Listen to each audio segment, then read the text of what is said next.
Yeah, I mean, this market is, ebbing and flowing, and we just have to trace where the heartbeat is coming from, right? And it seems like that right now the heartbeat is around routing. All that and more on this week's Mixture of Experts. I'm Tim Huang, and welcome to Mixture of Experts. Each week, MOE brings together a panel of technologists working at the frontiers of artificial intelligence to lead you through the week's news. On this week's episode, we have Kauter El-Megrawi, Principal Research Scientist, AI Native Systems, Aaron Botman, IBM Fellow, and Mihai Crivetti, CTO, watsonx Orchestrate. Welcome to you three. We've got a bunch of big stories to follow on. Today, we're going to talk a little about Stripe buying OpenRouter. We'll talk about some really interesting business data out of Ramp. And then finally, we'll talk a little bit about AI for legislation in Congress.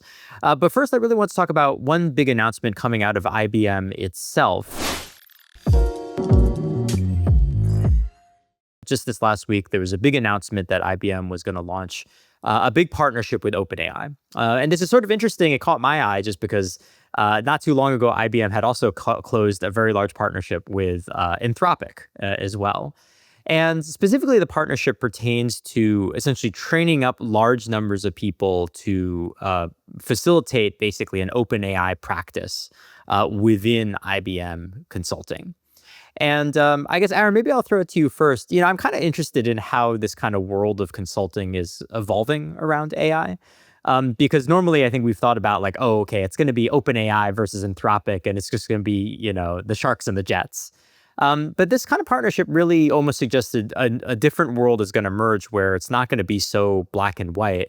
And in fact, that there will be a lot of kind of professionals that work to integrate these systems that are kind of much more ecumenical with these models. And so curious about your take about, this partnership and where you think it all might go. Yeah, I mean, I'm very excited about it. I think it's a potent combination, to have OpenAI's AI capabilities plus IBM's and our ability to put them within a Fortune 500 company and beyond. Within this new practice that we're creating, we're going to have 4 deployed units and 4 deployed engineers who are going to be equipped with these kind of capabilities that can go out and meet clients where they are, right? And this is a big signal that we, IBM, we're not trying to pick a model winner. We're actually working, and we're going to become the owner of the enterprise AI control plane here. We're betting that the enterprise AI value, it's shifting upwards from owning the model to now orchestrating, governing, and integrating, and even you could argue operationalizing, these types of models. And what I also think is fascinating, right, is that both Anthropic and OpenAI, they somewhat own the market, right? And because we have a partnership with both in different ways, it's quite important that we're putting together Anthropic, right? Where we have Anthropic is really geared towards IBM software engineering, where we have IBM Bob built around that ecosystem, while OpenAI is really for IBM Consulting, right? And going out and having these 4 deployed units and engineers, so now we're really this neutral enterprise AI integrator where we have the options, right, of both of the leaders, Anthropic and OpenAI, but yet we still maintain our own Granite type series models, which I think would become even more important, right, because this gives clients the freedom of choice. And the Granite models are the much smaller ones, right, where we can route simple requests to those. So they're smaller, they're cheaper, whereas you could argue that the OpenAI ones, they would handle the more complex and type of task planning, right? And so by having, these model gateways, I know Mihai works on a lot, gives us the ability to go in any direction that our clients would want to go in. Yeah. And Mihai, I think I think one way of looking at it is almost like everybody's competing with everybody across every single layer at the moment. This partnership makes me think a little bit about OpenAI not too long ago, both launched its own deployment company, which is kind of a consulting arm that would help people integrate OpenAI. They also signed a partnership with McKinsey, which is like another consulting org. At the same time, Aaron, as you mentioned, right, IBM's got its own models that are kind of playing in the space, and also has its own consulting arm, which is now partnership with OpenAI. It kind of feels like, again, it's sort of like everybody is going in every single direction. I guess the kind of question is like, What's OpenAI's strategy here? Because it feels like they are sort of almost like choosing every single route and sort of seeing what sticks when it comes to this world of working with clients to kind of integrate this technology. Yeah, I think OpenAI needs system integrators, which is boots on the ground. This is where consulting organizations come in and have the ability to really integrate specific models or specific model providers into use cases which are company specific, client specific. It's also important to note that there is no such thing as the best model. The best model for what? Right? Different large language models and models providers offer multiple models with different cost, different latency as in time to first token, different performance as in things like tokens per second, different performance as in the outcome. And even that differs for use cases, which is the best model for coding, which is the best model for information retrieval or summarization. Different models and model providers have different geographic availability. And in many cases, you're only allowed to use as an organization models in your geography. If you don't have OpenAI in your London data center, you're going to have to use what's available there. And even there, you have limits with these models, which is what most companies tend to find out the moment they scale AI. Hey, can I just give AI to my 100,000 employees tomorrow? And the answer is, well, this is no, really you hard. can't buy it. No, you can't buy it. You literally can't buy it. You go to these organizations and you're like, hey, this thing only does 50, 150, 200 requests per second, or the inference performance is not sufficient. And no matter how much money you throw at it, you realize there's not sufficient model to go around. So then you either do model routing or you go to multiple providers and you find out, hey, I need to prompt this model differently.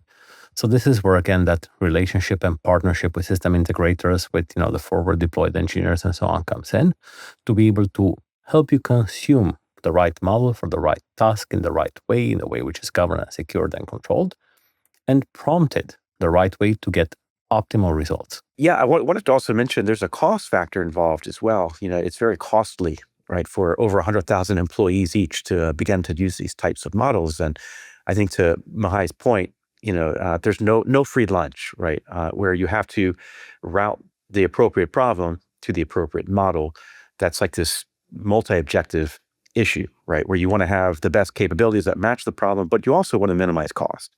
Right, because if you think it's like $10 or $10 US dollars per employee, and you have hundreds of thousands of employees per month, you're looking at millions of dollars a month in costs, token costs, which may not be sustainable for a business, right? And so by having these partnerships, you not only get access to some of their leading edge models, but you presumably also get economies of scale pricing, right? Which does help to bring down the cost of your workforce so that you can equip your forward deployed engineers and forward deployed units, right? So I do think it's a competitive advantage for both IBM and also for OpenAI to saturate the market with their capabilities. Yeah, I think there's another also point that's very important, which is kind of the distribution and the legacy plumbing that we have, at IBM, which is very strong. And I think those beat row benchmark edge.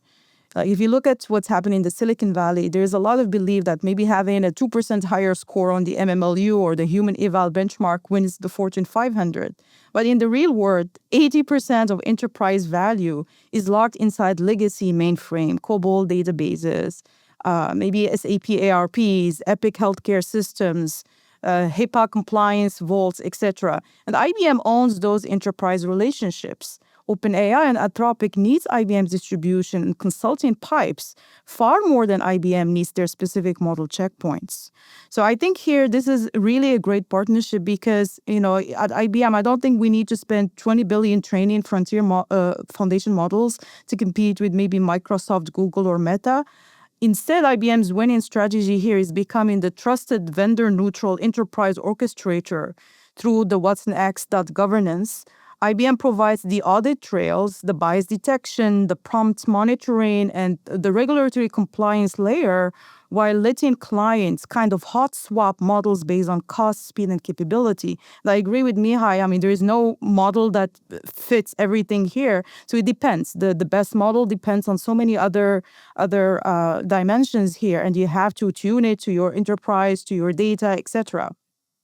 So I think it's very important to have that layer, that orchestration, and those pipes that are so important with the regulatory compliance, with the audit, with the governance, which is really important.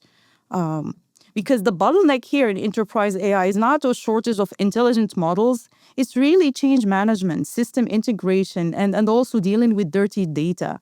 And I think IBM Consulting is kind of weaponizing OpenAI and Anthropic models to accelerate that enterprise digital transformation, kind of converting legacy code bases and automating banking workflows at scale. Yeah, absolutely. And I think the question being asked is, it's almost a little bit like how much will the model matter in the future? And I think, you've seen this debate. We've talked about this a lot on MOE on the compute side, where it's like, okay, well, if everybody can get great open source, maybe it's really the compute that's going to matter. It feels like the consulting side is actually the other part of this discussion, which is, well, okay, when a world where there's lots and lots of models and there's lots and lots of options, then ultimately the kind of winning factor is going to be the sort of like trusted consultant. Aaron, do you want to get a final thought in before we move to the next topic? Yeah, I really do like this constellation of partnerships, right? So there's three in my mind right now that really stand out. It's IBM plus Anthropic plus OpenAI, right?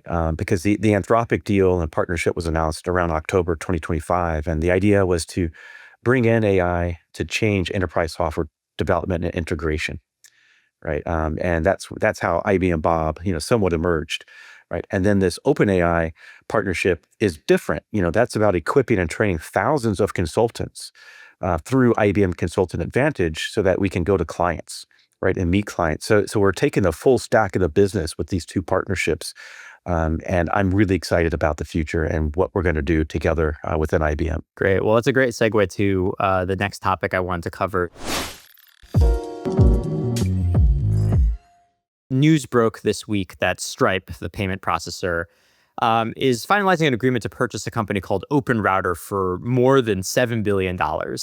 And again, if any indication of how crazy the market is right now, the stat that was kind of going around the internet, which is that $7 billion is more than 5 times the $1.3 billion valuation that OpenRouter had just 82 days ago.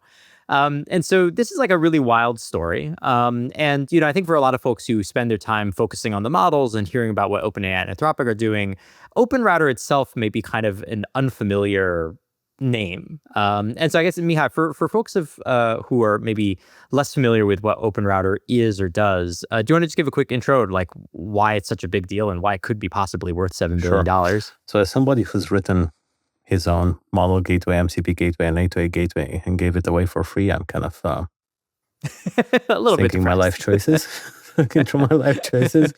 But all joking aside, it's like, I believe the future is multi-model, multi-modal, multi-agent, multi-framework, multi-harness, multi-cloud, multi-everything. There is no one size fits all for models.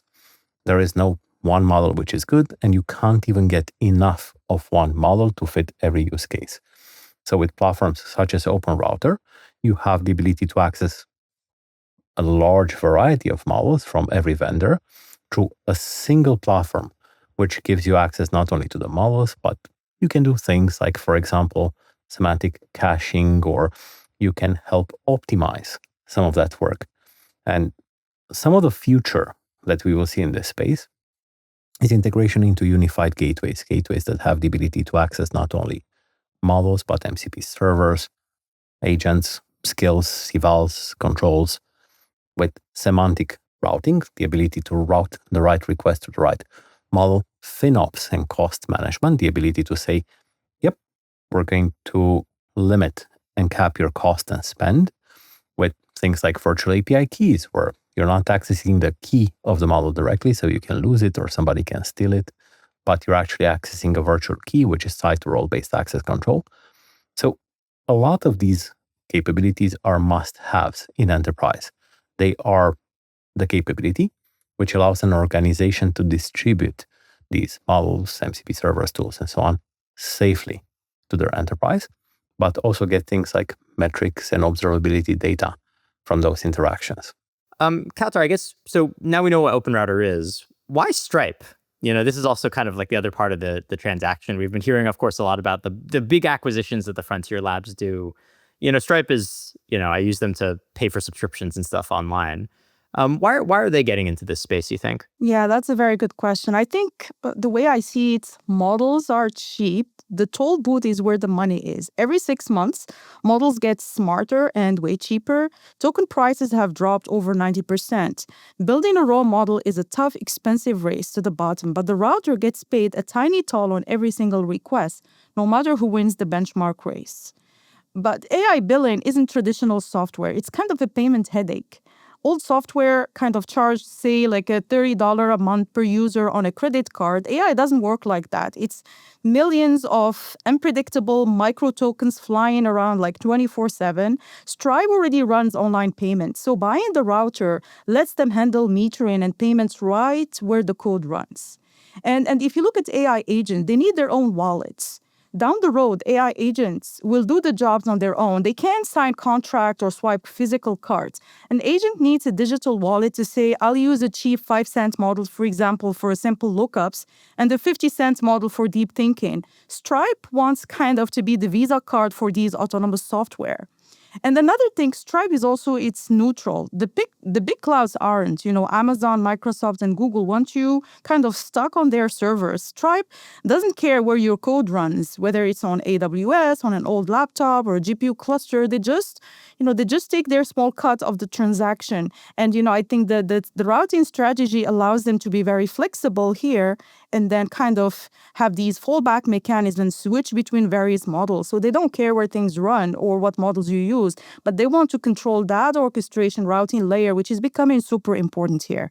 And so, Aaron, I guess I know to bring it back to the original topic, it feels like we're back in the same place we were before, right? Where we were talking about, well, people don't care about the model so much anymore. It's going to be the trusted consultant. It seems like, well, maybe people don't care about the model so much anymore. It's going to be the router and the gateway. And I guess kind of question for you, Aaron, is like, we're almost looking at a post-model market now. It feels like where a lot of the money is going is to things in and around and outside the AI model to wit. I don't know, like, how should we think about how that market's evolving, right? Like, is the future OpenRouter buys a consulting firm, or is it, NVIDIA gets into the consulting? I'm kind of really interested in kind of all of these weird configurations we're about to see as the core thing we've been paying attention to, AI, almost seems to become kind of commodity, and we're all kind of looking for like what else is the sort of economic niche that you can stick into. Yeah, I mean, this market is, ebbing and flowing, and we just have to trace where the heartbeat is coming from,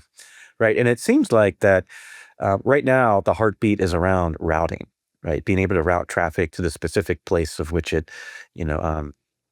optimizes or minimizes your criteria that you're looking for. Right. But I suspect that this routing, it's going to become commoditized at some point. It's going to become a very crowded capability space. I just quickly looked, and I mean, there's many competitors to OpenRouter. There's Light LLM, Cloudflare, Portkey, Helicon, Together AI, Fireworks AI, so on, right? So Context Forge, I wrote it. Hello. yeah. I mean, it's incredible just the amount of space, that's where all of these little companies, I won't say little anymore, but these companies are coming in. And to me, Stripe bought OpenAI based on growth. They saw that over the last 6 months or so, that the token growth by 5x from 5 trillion to 25 trillion, right? So they're betting the farm, I think, on that type of growth, that they want to position themselves as the infrastructure for AI agents and agentic commerce, just like they are today with, just commerce in general. So they're trying to make that leap, right? Saying that, AI agents and models are going to be the drivers of commerce. Therefore, we need to get into it. But there is risk in this transaction, right? It's this commoditization part. So do I think that this is going to be the underpinning? I think it, of the economic drivers and decision space, I think today it is, but, after it becomes commoditized, there will be something else, that'll come in. So, will consulting, groups want to buy, OpenRouter, type-ish, or build their own organic? Today, yes, but I think, there'll be other things that are going to come up, right, where they want to focus in their capital. Yeah, I think they also have a large number of users, which was part of the acquisition. Like it's, I don't know the exact numbers, but some different sources claim they have 8 million or 10 million users across free, enterprise, whatever else, 150,000 active. I mean, I don't know the exact numbers, but this is not just an open source project somebody buys. It's more of they're buying the users, they're buying the commitment, they're buying the wallet, they're buying those paying customers as well with this transaction. Yeah, what's really interesting is that OpenRouter has like 50 to 100 employees. I mean, it's pretty small, but when you look at their market valuation, I mean, you're looking at maybe 70 million per employee, right? That they contribute towards their valuation, of which they're up 70 million per person, right? That's big. And so, yeah, I mean, to Mahai's point, this is a bet on growth, but they do have the foundation to make that growth, and if that trend line continues, right, I think Stripe might have done a good job, but again, commoditization is always the enemy of these types of deals. Yeah, I also like maybe to bring here a nice analogy, like the toll booth analogy. So I think Stripe didn't buy this for just the AI hype, especially the open router. I think it's like, think of it as they bought the toll booths. Like while model makers kind of bleed cash competing on benchmarks, I think Stripe sits at the bridge and collects 2 cents on every car driving across. So, and I think it's a very interesting economy here, because they want to get margin of all of those transactions happening, all of these tokens being consumed. And it's a very good place where they're sitting. The routing right now is becoming a very important place. Well, maybe, Mihai, just maybe a final question I had. I know it's a sore topic because you released one of these gateways for free to the public. But what is the open side of this, the open source side of it? Like, do we feel like, that there will be more kind of open gateways that kind of are operating outside of the businesses? Like, what's that ecosystem look like from your perspective as someone who's built something like that? Yeah, I think there's already more than 100 of these gateways in some shape or form out on the market today in the open source space. I think Aaron has already mentioned like 5 or 6 of them, but definitely there is a need, right? Enterprises and users and so on need to have a way to manage a combination of agents, MCP servers, and models, and so on, with things like semantic routing and caching of permissions. And I think a lot of where this space is evolving towards is that of agent management platforms or agent control planes, where AI gateway or model gateway is just a small component of the capabilities enterprises need, whether they're using open source or commercial software, to provide governance, trust, observability, optimization, cost control, FinOps, run and manage capabilities for their entire AI fleet. Really interesting data coming out of RAMP, which, as you may know, is one of the most kind of widely adopted, sort of business credit card payment management sort of platforms. And so as a result, they have a really good bit of traction on understanding how, businesses down to the very micro level are using things like AI. And so they released a post, which is basically their kind of August 2026 review of what's happening in the AI space. And some really interesting stats here. I mean, I think the first one that I'm really kind of interested in to build on some of the themes that we've been talking about today is that there really does seem to be a lot of evidence that open source AI adoption is continuing to rise over time. I guess maybe, Aaron, I'll kick it over to you. This is still, a jump from 4.5% to 6.1%. So not a huge amount of the overall market, but they are seeing this kind of really measurable rise in people using, model serving inference platforms and not really depending on the kind of proprietary models. How far do you think that's going to go? Yeah, I mean, I do enjoy reading, the RAMP and looking at the 2026 RAMP AI Index, because it gives you a nice, sort of pulse, right, on what people are doing and what the businesses are doing, because it's, it analyzes about 70,000 businesses. And what I found, and just by looking at it, it looks as though AI adoption it's really uneven, right? Because if you look at like the top 1%, right, of these AI adopters, they spend about, let's say, 7,400 per month on an AI, per employee, whereas the top 10%, it drops down to 650, right? And then the median, or the number that's like right in the middle, right, of all this is around what $12. And this is, whenever I quote monetary values, it's USD, but this is per month on an AI employee. So that spread really shows you this huge spread right across companies. But even so, there is growth, but there's a ceiling to the growth, right? It's as if companies are saying, "Hey, let's give everyone access to AI, but we have to meter the use, right? Right. We need to cap the use in some way if it's getting out of control, especially as we get these uh, digital workers right online, right? And so there is this economic consequence. And what I find interesting, right, is that the top 1%, right, it's starting to approach the cost of AI per employee, started to approach the actual salary of the said engineers that are using these tools. So now the question becomes, well, if there's, if we're paying as much for AI tools as we are a person, right, what do we do, right? Do we need to focus in on productivity versus revenue, right? What's the most important aspect? And so businesses, I think, will eventually have to grapple with that, right? Assuming the economics and costs, stay where they are, at the moment. I feel kind of the end of this AI FOMO tax.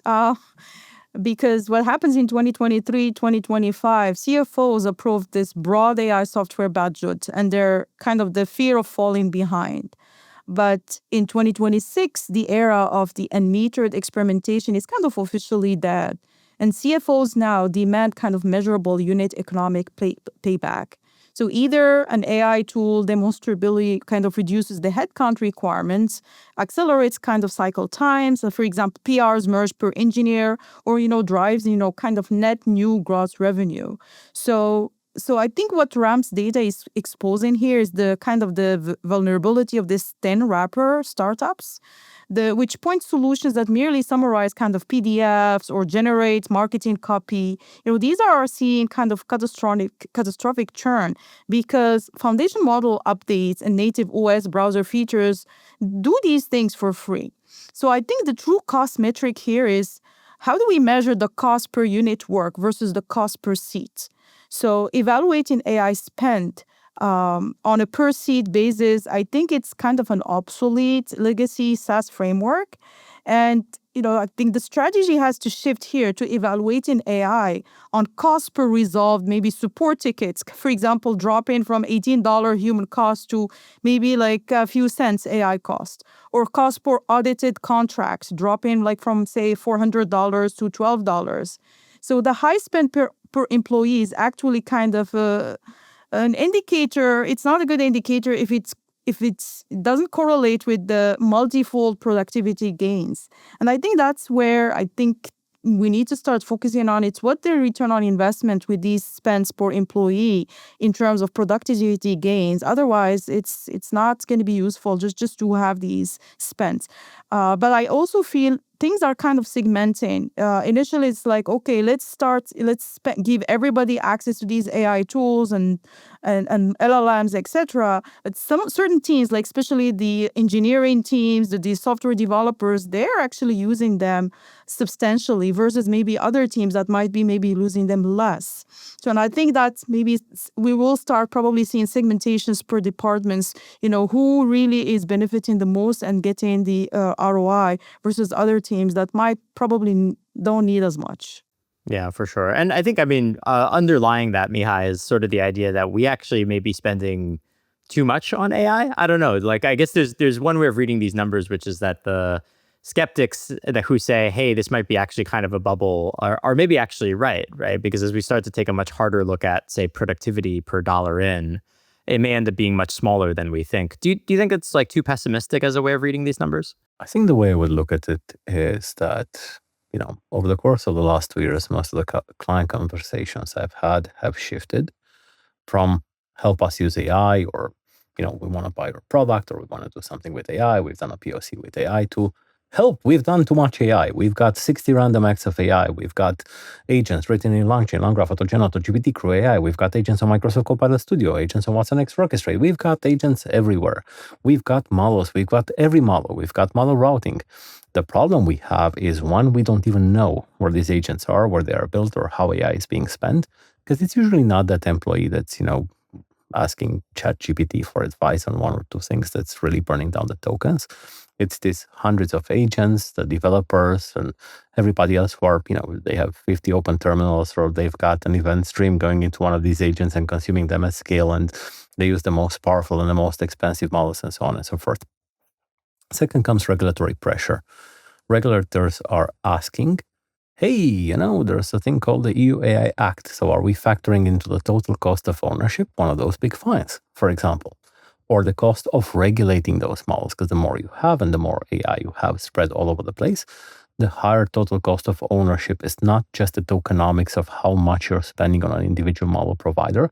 It's everything else to manage it, the people, the resources, the infrastructure, the governance, the security.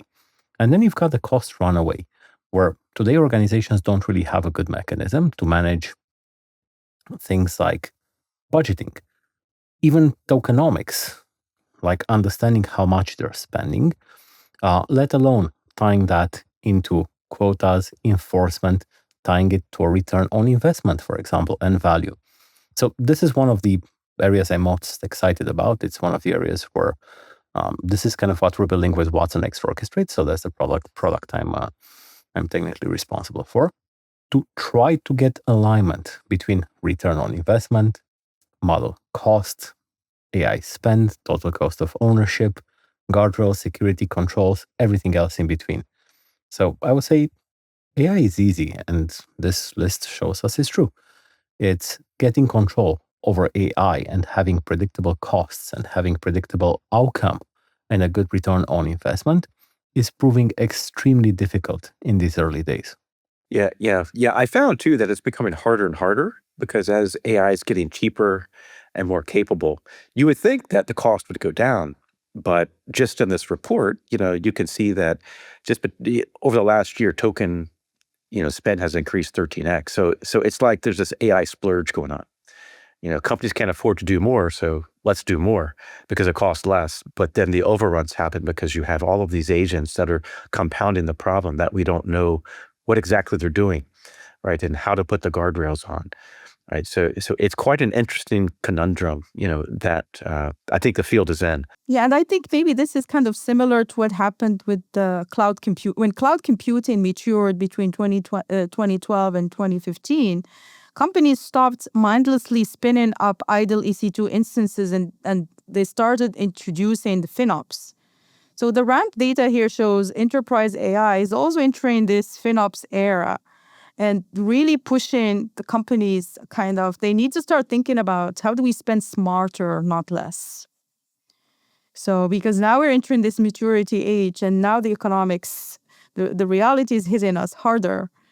So I think a mental model here of how do we monitor these things, meter these things properly, make sure that we're spending where things need to be spent properly. So like if you look at engineering teams, it seems that they're the only department where AI spend continues to grow exponentially without pushback. Tools like Cursor, Cloud Code, specialized code review models, etc., they've crossed the threshold from novelty to being indispensable developer infrastructure. So that's spend there. I think it's justifiable, but maybe in other areas, not as much. For the final topic today, because we're almost out of time, this was just a fun final item that I wanted to touch on, and I guess maybe I'll give you the last word on this. Politico, which is a publication that covers DC and DC politics, had a really interesting article that the Congressional Office of Legislative Counsel in the House of Representatives is awash in AI-driven slop, quote-unquote, bills. And it reminds me a little bit of, I think we've talked about it before, I think one of my favorite analyses that anyone has ever done was observing that after ChatGPT launched, the use of certain types of phrases really exploded in the Houses of Parliament in the UK. And I guess we've all used AI occasionally to take certain shortcuts. And so maybe it's no surprise that we're finding people trying to use AI to draft legislation. Should we be worried about this? What do we do about this sort of thing? And I'll give you the last word here for the episode. I want to introduce a load-bearing bill with a lot of PM dashes and smart quotes. I think it's no surprise that just like we're seeing an explosion on papers, publications, homework, emails, Slack messages, Teams messages written by AI, we're seeing the same thing everywhere, including legislation. It's part of it is a question of education. It's educating people that AI will make mistakes, that you need to have governance, security control. You're still responsible for the end result, and giving them a way to do it that is, I would say, secure and governed, not just everyone going to the free instance of ChatGPT or online or somewhere, or just posting the information there and posting back whatever they see. So I think legislation is no different than any other field. And rather than trying to fight it, there needs to be clear guidelines and rules on what's allowed, what's not allowed, what's safe, what isn't safe, and empowering folks to use it in a smart way, as opposed to having AI write law. Words of wisdom to end on. Mihai, Kautar, Aaron, thanks for joining us on the show. And that's all the time that we have for today. And thanks to all you listeners. If you enjoyed what you heard, you can get us on Apple Podcasts, Spotify, and podcast platforms everywhere. And we'll see you all next week on Mixture of Experts.